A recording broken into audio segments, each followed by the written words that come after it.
Greetings, everybody. Welcome to episode 164 of The Glow.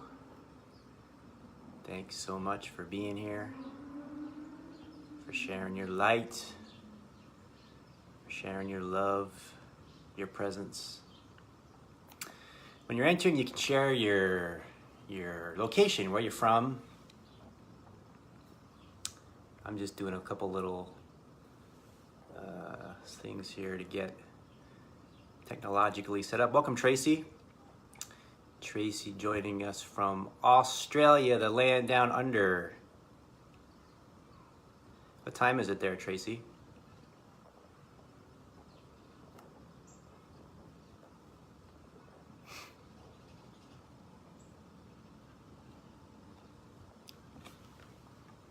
Adelaide, Australia. A lot of great things happening. I want to tell you about a couple of things that are happening. Thessa, Sophia, my good friend, she's already here. Fantastic. We're already set up. She's in a forest. So we'll be informed by the forest for our conversation here, which I'm really looking forward to.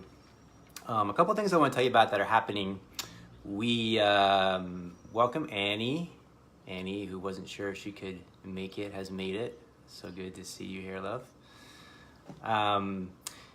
We're doing a breath workshop in Atlanta on October 10th. I think it's Wednesday, October 10th. Andy's going to be there as well. So if you're in Atlanta, come check us out. If you're not in Atlanta, we're going to take this around other places too. So let us know if it interests you. October 9th, I'll be in Asheville, and I'll also be in West Virginia on Sunday night, the 7th. That's October 7th, October 9th. So next week, I'll be in West Virginia, Princeton, West Virginia, Asheville, North Carolina, and Atlanta, Georgia. So if you're in any of those spots, I'd love to see you, give you a hug. Also, want to let people know about the Secret Glow, my private group, which is on Wednesdays. So we had another great session in there. It's a private community that I'm coaching people on Wednesdays, every Wednesday. And there's a link below to join us and check in there. We've also got some great new retreats on board. You can check out retreats coming up. A New Year's retreat with John Stringer and Kathy Stringer, and Shanna and Annie, and retreat we're going to announce in Thailand and Italy, and the silent retreat we're going to have. So a lot of great stuff happening, and I'm really excited to be with Thessa. We have some great conversations that have not been shared publicly, and now they will be. So this is a great moment to kind of just share so much what we delve into so much amazing territory, just kind of explore, inquire, the kind of frontiers of consciousness, and so it's a real great honor to do that today and to have her on, and let's see if we can make that happen.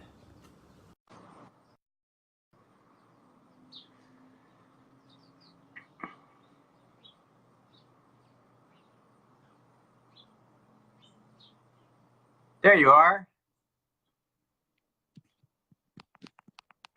Let's see if I can hear you. Can you say something?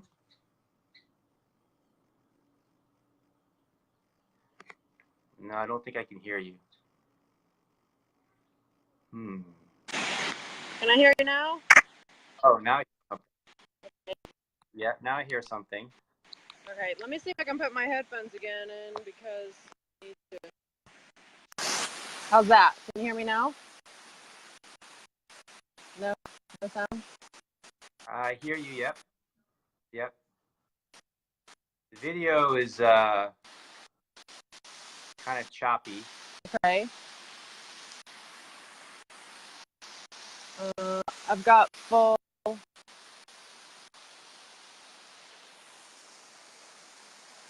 Do I need to? How's it going out there?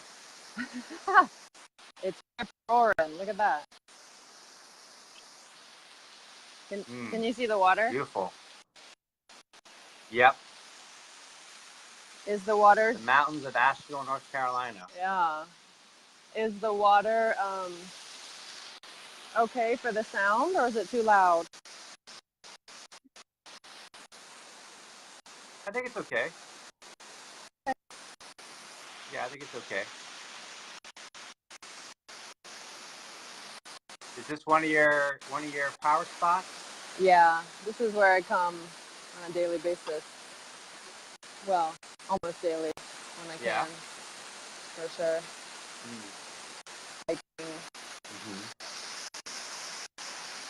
Yeah, it feels good. It feels good to feel the energy of the space. Yeah. Kind of like informing,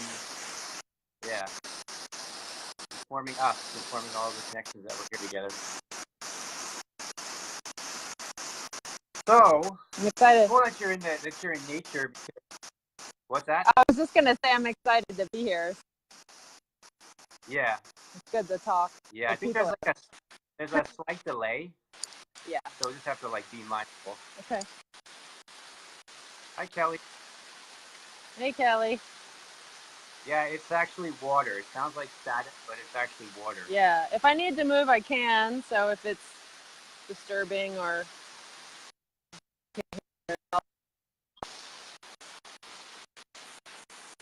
yeah, maybe try. Yeah, I guess if people are thinking it's static, then maybe it's kind of funny. So I should move. It is like white noise. I mean, hi, Janky. Janky's from India. Oh, wow. Welcome.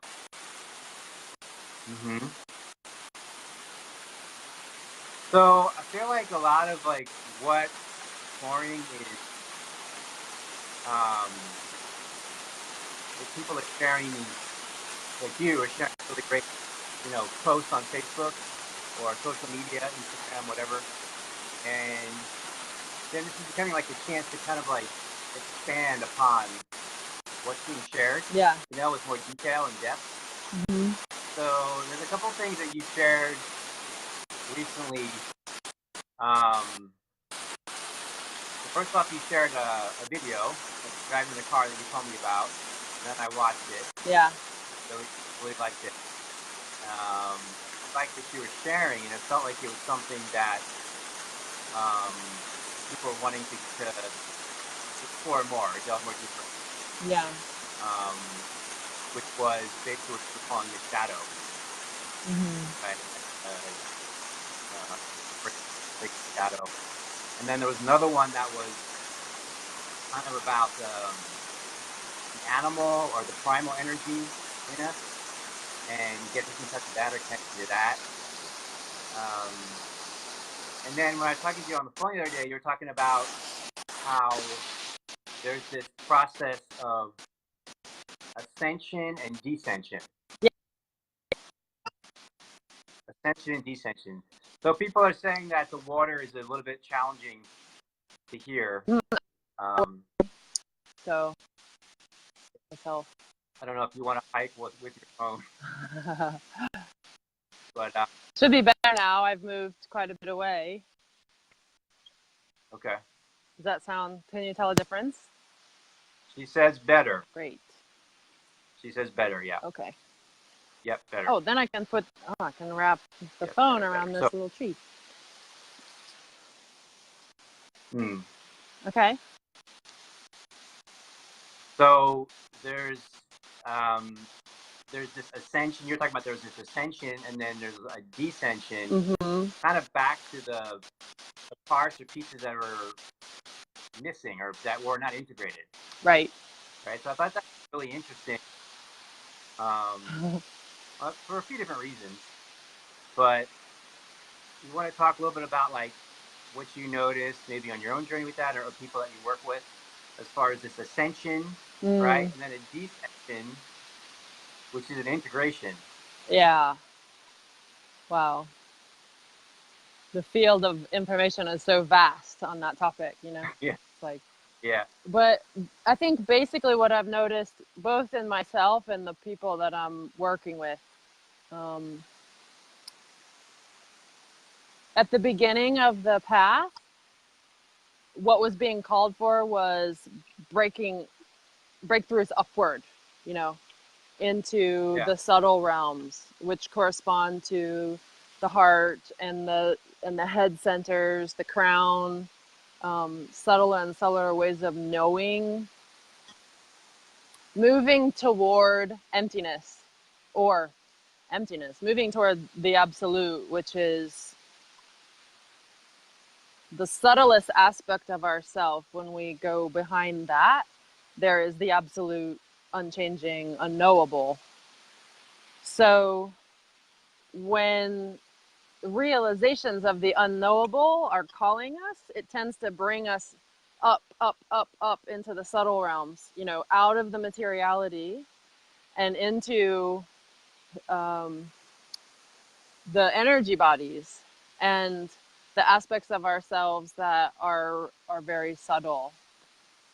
And then as we're moving upward, or as we're moving into more subtle realms, deeper levels of realization of the absolute come in phases. You know, so we might have an experience of the absolute that, when that's integrated, then takes us to a higher subtle realm, so that we can have discovery and integration around that particular realm. And then when that realm is integrated, there's kind of a crisis that comes again that offers a new access to the absolute. And that being in that process can sometimes feel like it's never ending, like it's always going to go like that, you know, at least I've had that experience. And but there is a point where the absolute is fully realized, but then that full realization needs to come back down through the subtle realms and into the meat, you know, into the materiality, so that the absolute begins to express in this material dimension through ourselves, through our body, through our movement, through the conversation we're having right now. Yeah, I'd say that's kind of the general way that I'd talk about it. Mm-hmm. Yeah, I think it's really important what you're expressing, and it feels like so much of what you and I talk about and explore, and people in our community are interested in, is just that, is like kind of what you call descension, which I hadn't thought of it that way before, but I like that, like descending kind of back into these missing pieces, missing components, and delving in. So it's like there's these people that are trying to be more spiritual, whatever that is, Mm-hmm. right? So they're trying to go to the deeper place of purity, which is the ascension. And then there's like this group that's like interested in the descension, which is basically bringing, you could say, bringing consciousness to all these things, all these actual components that we thought weren't divine, right? Or we thought weren't sacred, or we thought weren't beautiful in their own way. Yeah. Yeah. Yeah. That's seemingly the end product, is that every single aspect of creation is experienced as an expression of the divine. Yeah. Yeah, and then you notice all these places where there's a sense of division, or there's a sense of separation, and this realization of oneness shines through to all these different areas. And it's so interesting, like, to think about the animal, right? So it's like, you know, traditional religion has taught us, like, we need to transcend these, like, animal instincts or animal desires, or, you know, these lesser parts of ourselves, right? Yeah. And then it's like you get to this point where it's realizing, actually, what I need to do is include all these parts of myself. Yeah. You know, include the fact that I'm a primate, that I'm a mammal, and that I'm spirit. Yeah. Right? All in one. Yeah, that takes out, and how surrender is involved in that realization. And on the ascent, the utter surrender of self or the one who's having the experience into the absolute leads to a death and dissolution. So there's death that's like scattered and dissolved, completely expands out until there's nothing left, until the absolute is realized. But on the ascension, and I'm making it sound like it's first the ascent and then the descent, but in actuality there's a period where they're both happening, you know, at the same time. And on the descent there also needs to be death, but it's death into the material, which kind of changes the whole game, because you just when you get used to dying and there's just the absolute, which is the thing, then the death start to become dying into the body, dying into form, and that's when the animal starts to become divine. I love that. It's when the animal starts to become divine. Yeah. Yeah, and then this idea of trying to get away from the world to get to some other better place goes, right? And it's like this world and heaven can be seen as one whole. Yeah. Makes me, just talking about it makes me excited and have, you know, open in my chest, and so fun to share about it. Absolutely. I'm curious, like, you know, it's funny, like, I feel like the way I connect with people so much, it's just like vibrational or resonance. And that's what my deep friendships or connections are primarily based on. It's not so much about people's story, you know? So I was thinking about it, and I'm like, I don't really actually know that much of your story. Like, how did the journey happen for you? I know I drove by this little rinky-dink rundown town in Ohio a few months ago where you're from. Oh my God. So I got a sense of like where you're from. Yeah. But how did you go from this small town in Ohio to having these openings? Like how'd that happen for you? Oh my God. It's so funny you're asking me that question, given how well we know each other. How well we've known each other, you know, for years now. Yeah. Yeah. How would I answer that? I know like little pieces, you know, but it's like I don't know the actual. Yeah. I think it's valuable for other people to hear that journey. Yeah. Well, I did grow up in a tiny town in Ohio with a small high school where everybody knew each other. And I think how this whole thing started for me was through empathy. I was having major openings around empathy at a young age. I can remember being in the 7th grade, and one of my classmates, who I wasn't even that close to, had gotten in trouble for having pot in school. So we were in language class, and he was called to the principal's office during language class. And everybody knew that it was about getting caught for pot, and then he was going to face some kind of consequence for that.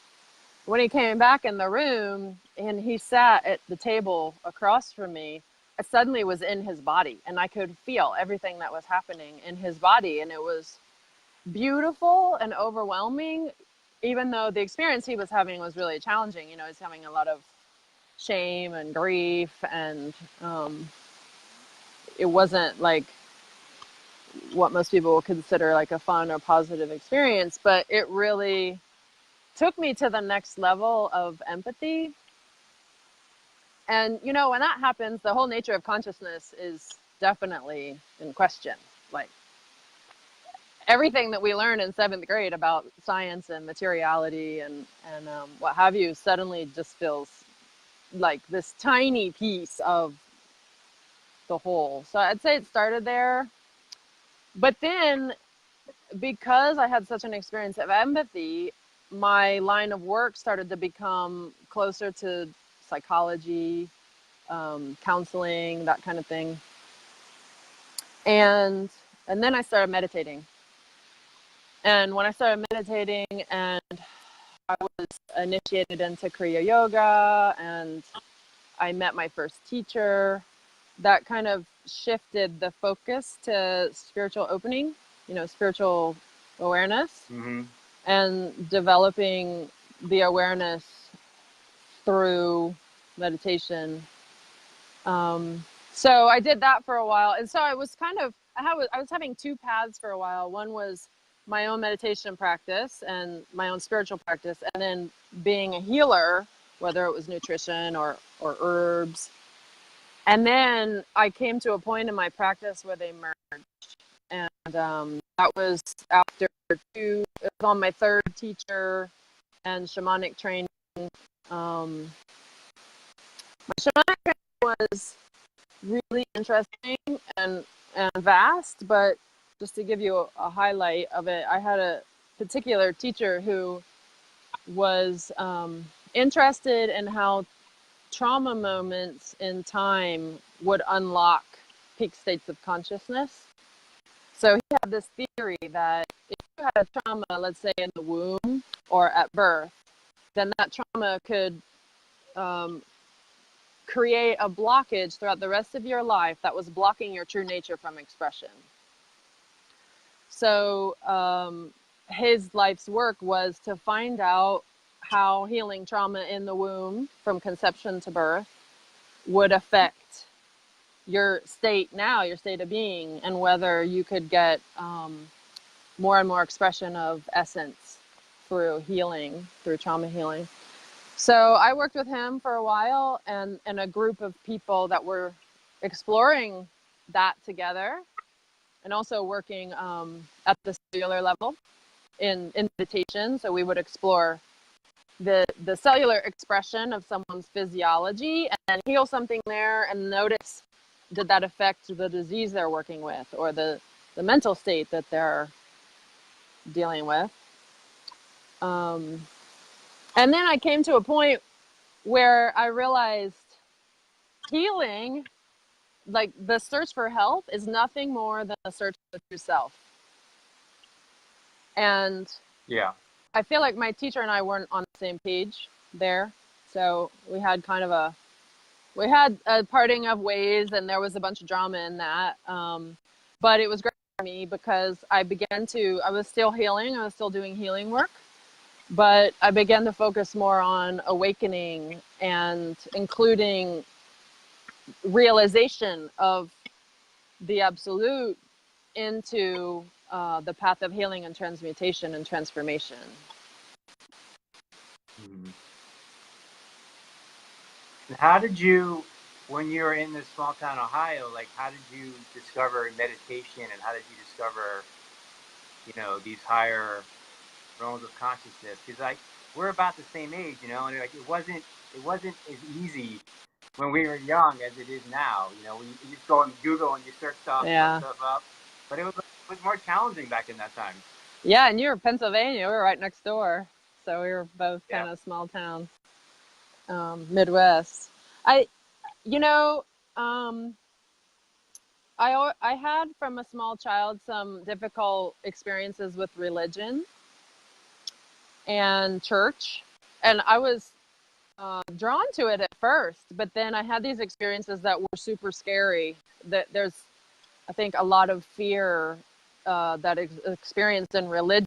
I experienced that as a small child because it was kind of not good to go into much of the details, but I was told the story of Armageddon when I was like 8, so that freaked me out. But I was really called to the energy of Jesus. So even though I hated religion, I didn't want any part of religion, I found myself like really communing with Jesus and the spirit of that entity. And I would pray and go into meditation kind of at 12 and ask Jesus to come and be with me. And I remember that was my first kind of DMT awakening. I had this really heartfelt call to Jesus, and suddenly my thought exploded, and I was purple and light. I felt like I was floating, and I still feel very connected to the energy of what I was calling in that day. So it felt really intimate.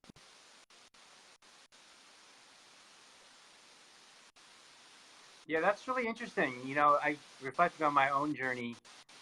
I think that that's true for me too. Like I was brought up Catholic, and I wasn't resonating as I got older. I wasn't resonating with the dogma of the religion.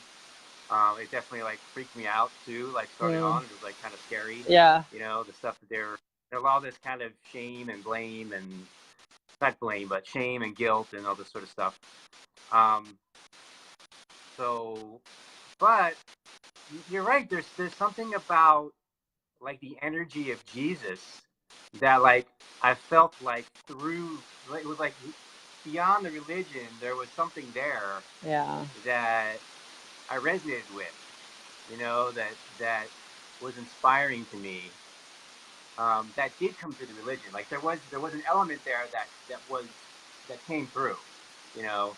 It was like this being of unconditional love, this person that was somehow that was like came through a humanness, and you know, energy of forgiveness and compassion, and so yeah, there was something there that I think there was like a core element when all the other stuff fell away, like that. Yeah, that's true. Like that was there, that remained. Yeah, it's interesting now that we're talking about this again, because I'm just thinking about how Jesus is a good example of a human who who came back into the descent and pulled the realization of the absolute into the physicality. And you can see that through the way that the physics changed around him and through him, you know, and the physics opened up, like instant healing or being resurrected, you know, the things that are stated in the Bible. To me, that's all back into form.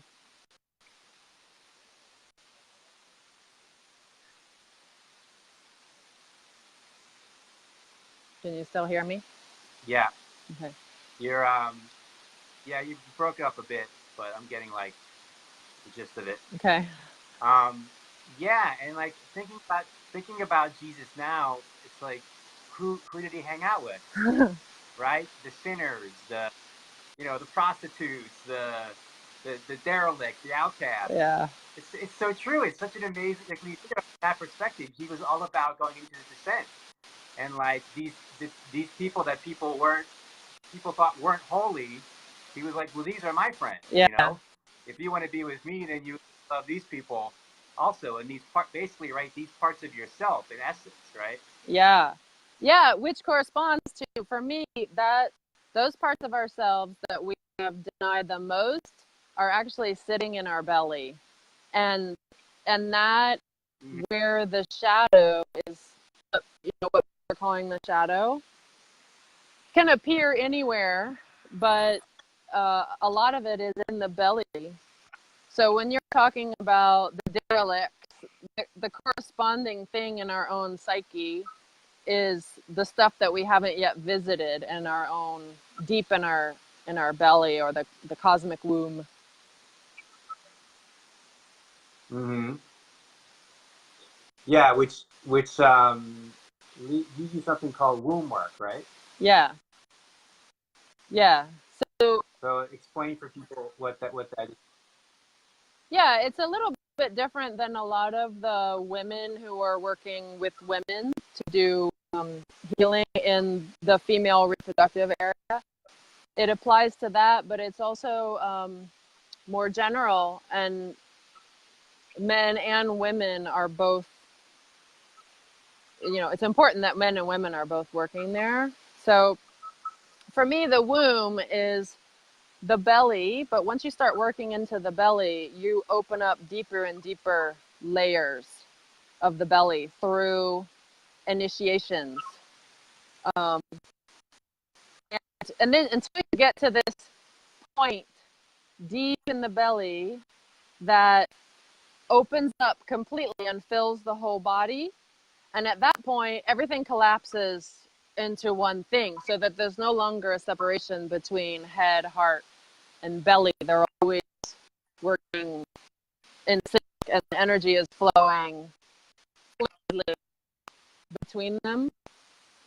But the first delving into the belly is kind of, especially, you know, I work with people who are advanced meditators and healers, really, for the most part. So they've done a lot of work up here. They've done work in the head and the heart, the expressions through the throat, and then reach an impasse. Like, I know there's something more, but I'm not exactly sure what it is or how to get there. And so when we go into the belly, they're really ready to root out the last of what hasn't been seen.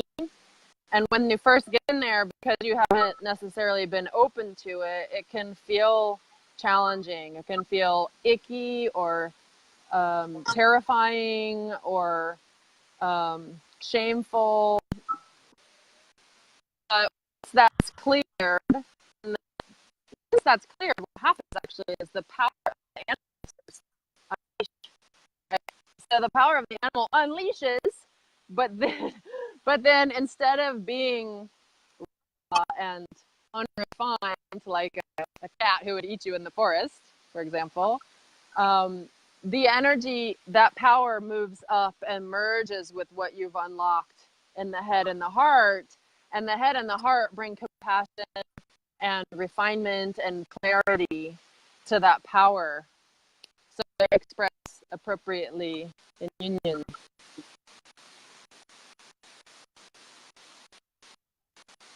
Beautiful. Yeah, you're it's kind of like the words get like a little chopped. So it's like tuning in, for me, it's like tuning into like the words, but also like the frequency behind what you're sharing, which is kind of an interesting exercise. Yeah. Yeah, it's like this process of this process of, and that's why I was saying, I've been saying that, like, I don't even know if at a certain point if the word spiritual fully really applies exactly anymore. It's almost like that's the ascension journey that you're describing, right? Yeah. But then the descension journey, you could use the term, but people, it tends to be like this way of separating, of dividing. This is spiritual, this is not spiritual. So this is one of the things I've been kind of like, you know, exploring. Like, I've actually used the term post-spiritual consciousness. Yeah. But which relates kind of like to what you're talking about. It's like this descension to, like, well, yeah, spirit, but spirit is life. Life is spirit. God is everything. Everything is God. Nothing is God. You know, it's like, there's this true non-duality of, like, you know, how do you separate anything from anything else? There's just being fully available to this moment. Yeah. Yeah. And then noticing, for me, I get a lot of satisfaction in the daily practice of noticing when the separations come, you know, when there is an actual experience of oneness, or when there's subtle separation or big separation, you know, and moving more. That's the way I move more and more into the body in my own work.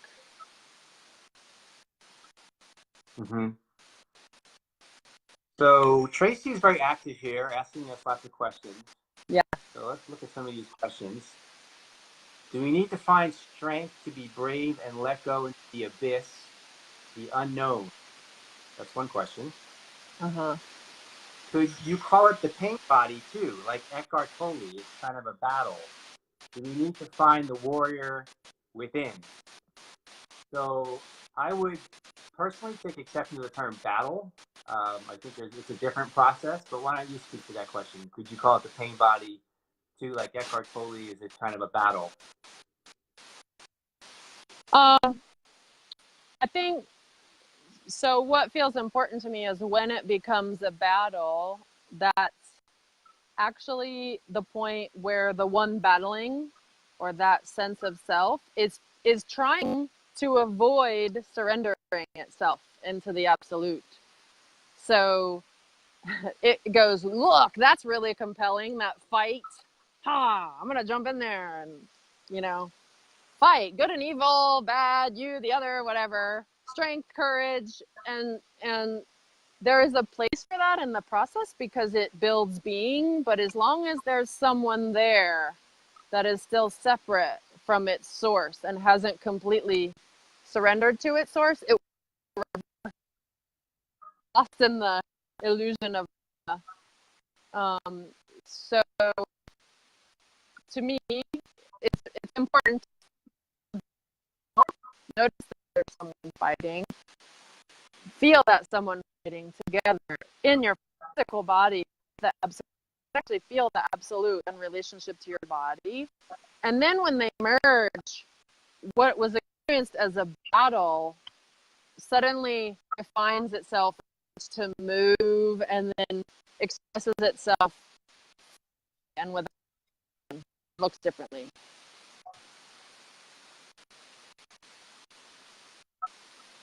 You want to share anything about that? About her question? So what I hear you saying is, what stood out to me, I heard you saying a lot of beautiful things, but what stood out to me was tuning into the body, like really being present, because the body is in the moment. Like you can't.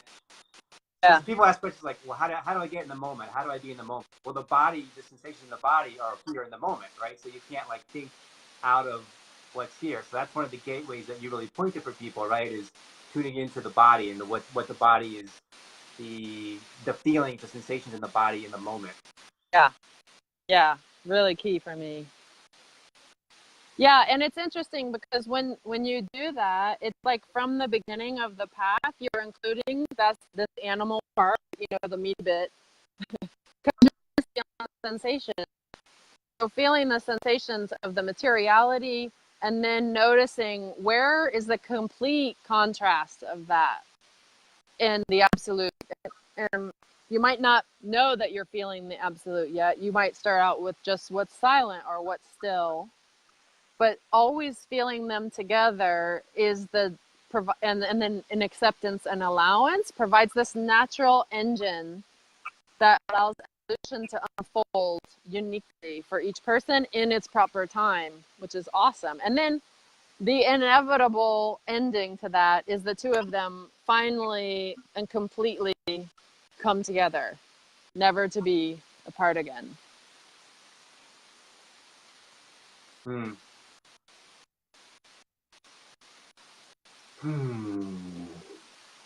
It's like there's these moments where I feel like in these conversations where it's just like there's such a stillness that emerges where it's like, I just want to like just rest in it for like we would do if we weren't doing this. We just rest in it for like 5 minutes, 10 minutes, and so we're just like, oh, we have to keep talking. It's a podcast.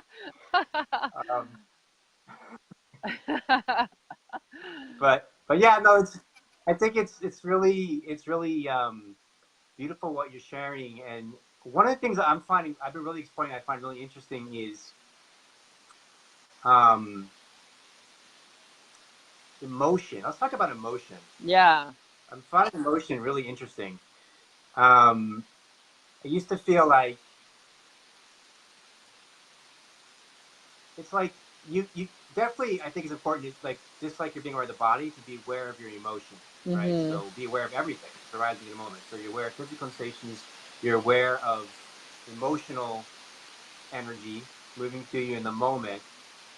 But what does it? I think where it's gotten more interesting for me is what does it mean? What does the emotion mean? I used to have it. I used to look at it really simply, like, oh, pain, bad emotion. Sadness, bad emotion. Stop doing that thing. Go get away from that thing. Pleasure, good emotion. Happiness, good emotion. Go toward that thing, and a lot of the law of attraction teachers kind of teach this, emotions. These emotions are bad. If you feel these emotions, that's your guidance system to go away from them. Right. These emotions are good. Feel this. These emotions, go towards them. But then I started like having this realization that there's actually not always the case. Like there's right. So there's more to it than that. It's much more complex than that. Yeah. Yeah, for me, when you said, what do they mean? It takes me to the question that I have visited so much in my own curiosity, which is, where do they arise? Like,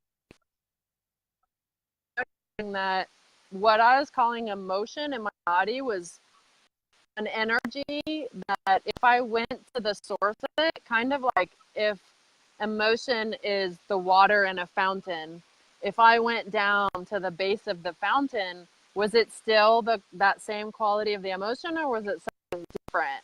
And I found that it felt different. It was more like a pure energy, and by the face, and then by the time that it started to express up the fountain, it was taking on stuff that was a result of me being in separation, and then that the energy of that was called grief or pain, anger or whatever. So I started following, okay, there's anger there. What happens if I go down to the source of that and check for which is in the belly, or that's one way of experiencing it is in the belly, and then have a look at, okay, what is happening there at the source? What kind of separation is at the source that makes it so that by the time it comes up into my chest or my head, it's expressing as something that makes me feel like I'm in separation?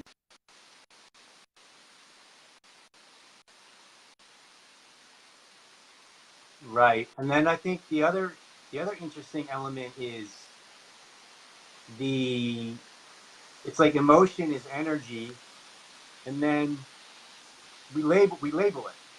Yeah. I'm not saying it's bad. I'm just going through a process like there's labeling. Oh, this is anger. This is sadness. This is, and like what I've been noticing is, can you notice how your mind labels it while recognizing that it's just an energy that's actually not the label that your mind is putting on it. The mind is categorizing something that's beyond categorization. There's something liberating about that. Oh yeah. Right. There's something liberating about that. This whole, like, to go back to the shadow, integrating the shadow, embracing the shadow. Like these first teachings that have this whole list of all these emotions that you shouldn't feel, like all these emotions that are wow, bad to feel, yeah. And like we try to repress them and suppress them, right? Does it really work to try to repress and suppress these emotions, these feelings? Yeah, I think it obviously doesn't work. or Obviously. or worse yet, it works, which means that we're suppressing the pure energy that's under the emotion too. Mm. And so we're limiting our own access to the creator by suppressing any aspect of ourselves. That's deep. So how do you move the energy in a healthy way? Because I think people get afraid. They're like, well, I have all this anger, like well up inside me. If I let it out, I'm gonna like just, kill somebody or punch somebody or what you kind of allude that to in your last video. So like, how do I move the energy in some way that feels like I'm not gonna hurt people, or I'm not gonna like, harm people, or I'm not gonna say something to somebody that I'll regret, or this kind of thing? Or is it even possible? Yeah, that's a good question. I just got a low battery notice just in case I go away suddenly. Okay. Means we're nearing an end soon. yeah. Yeah, I think for me, what comes up when you ask that question is like, there are stages that I've found when the inclusion starts to happen. It's usually first, oh, I'm actually really repressing something. Okay, well, what if I allow it to be there? I allow it to be there, it naturally starts to move. And I can aid that with like dancing or some kind of movement exercise if that feels good. And then the more the process continues, what I noticed what was happening is during the repression, there's separation from the emotion. So there's a me, and then there's what is being repressed. Me and that thing over there. Ooh, I don't want to touch it. I don't want to feel it. But during the acceptance and allowance, there's a phase where those two start to come together. And then there's a level of embodiment of that thing that we were trying to avoid. That starts to move the energy, right? And then there's a next phase, which is like the energy is moving now, and it has a chance to refine itself. The qualities refine itself further. The more I stay in the process coming together, and there, in the end, there's absolutely no separation at all between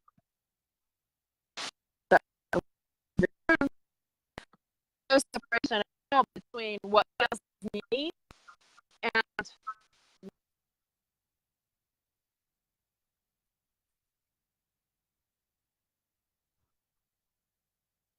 the pure space is there. It's different. People call that transmutation. It's just the purification of the experience into unification.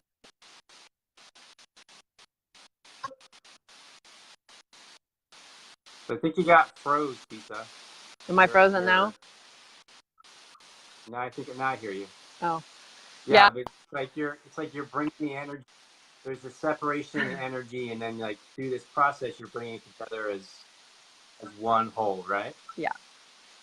And there's phases to it. Yeah. Phases to it. Yeah. And so I guess like it's like if you kind of understand the process, you understand the process that you're moving through. There's like a trust in that, and obviously I think it's to be good for people to have a structured environment to move through these things and have like you're talking about dance and healthy ways to express and move the energy.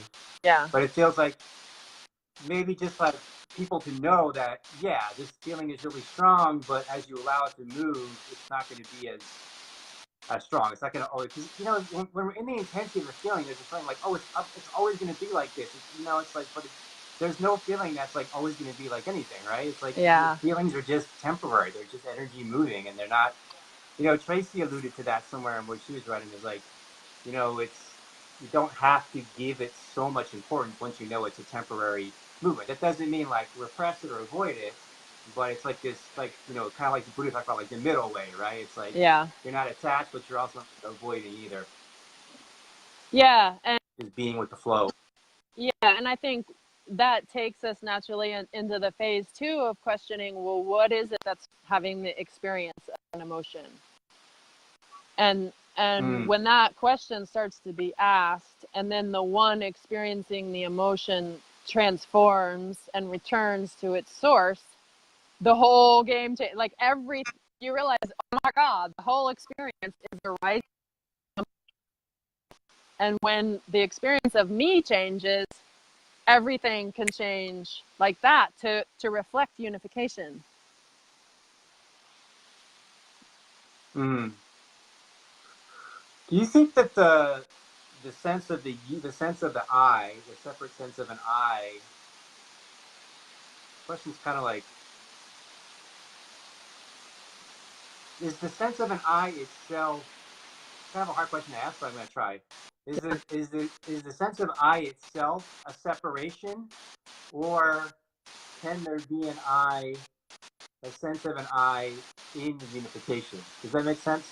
Yeah.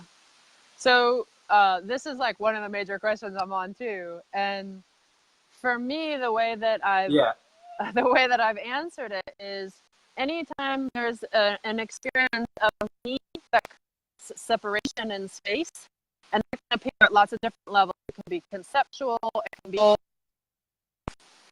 like a lot of times I'll experience, oh, I'm the shape, and I'm separated from the surround me.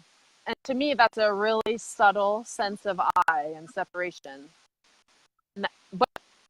And that's kind of one quality of I that for me represents separation.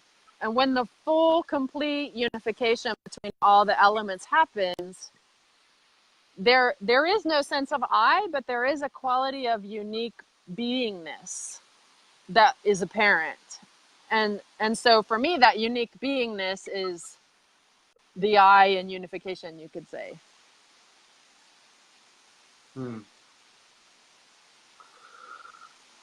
Another thing that you touched on in the beginning that I think I want to reflect on too is this ability to kind of feel other people's perspectives. right? Like you can observe someone and you can feel what they're feeling. You can, and I think the more you get into this unification consciousness, the more that's just the natural way. Yeah. It's like I'll observe like two people having a conversation and they're kind of like disagreeing with each other, you know? And I'll be like, oh, that's my perspective. Oh yeah, that's my perspective too. And that's my, but they're disagreeing with each other, but I see both sides of what they're saying. Yeah. It's like two sides of myself, you know? And I think like Lao Tzu and the Tao Te Ching, you talked about this, like some kind of reference of it about the more you wake up, there's no need to argue with anybody anymore, you know? It's like you're just seeing all these parts of yourself. But not that you can't, you know, you can't argue if you feel like it, if you really feel, but there's this understanding that everything is, it's all these different perspectives of one truth.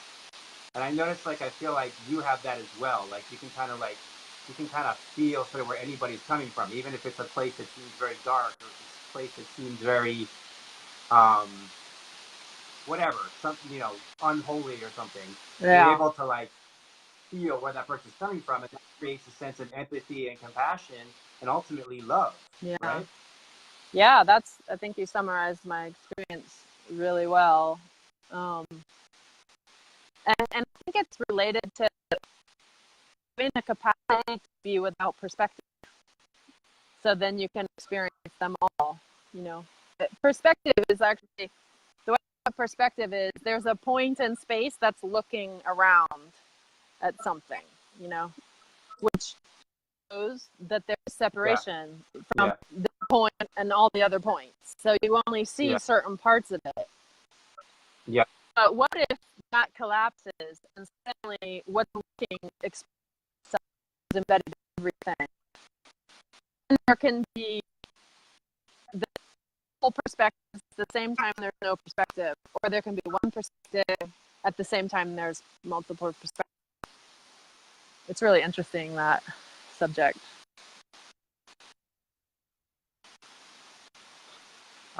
I feel like this is like such a rich conversation, and it's like the sound is not everything's getting through. I feel like we need to have like a 2.0 or something. Yeah, like, that would be awesome. I'm really enjoying our conversation. Yeah. I'm also thinking of the time because I need to be back for like 2:30, so I don't know I can't see what time it is because my phone is... Well, let's one more question. We have a question from Nina, and then we'll wrap up. So Nina says, how do you deal with being engulfed by someone else's negative emotion toward me? How do you find center and just have the space to accept the process of your own hurt? Yeah. I'm going to make a video on that, actually. It's a... because it's a common... you know, it's part of like opening up the empathy, but it's not fully refined yet. So what I do is I'm continually self-referring. This person is having negative emotion. Who am I? And just who am I as a question, but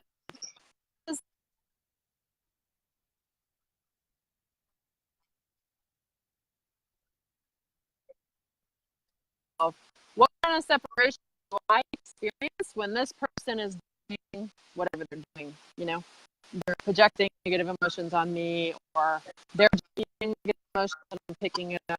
I'm looking back to who is it that's having the experience of the other person, and is that one completely unified with source or separate from source? And when the unification happens through that process, the experience is completely different. And there can be a complete presence that is relaxed and unique and creative in the face of that situation that you've just worked with.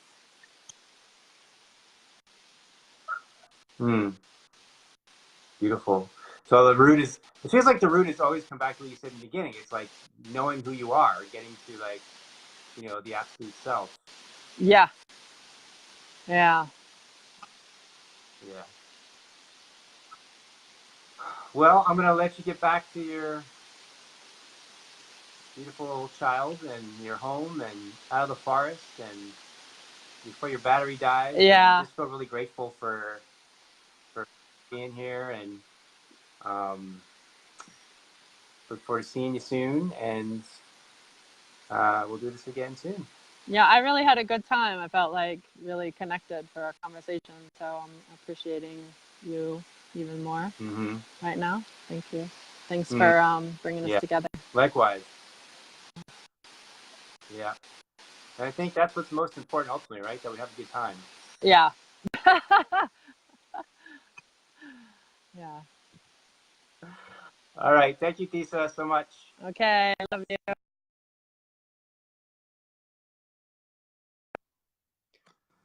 All right. Well, the sound was challenging, but I feel like some gems came through, and it's a kind of a precursor for more to come.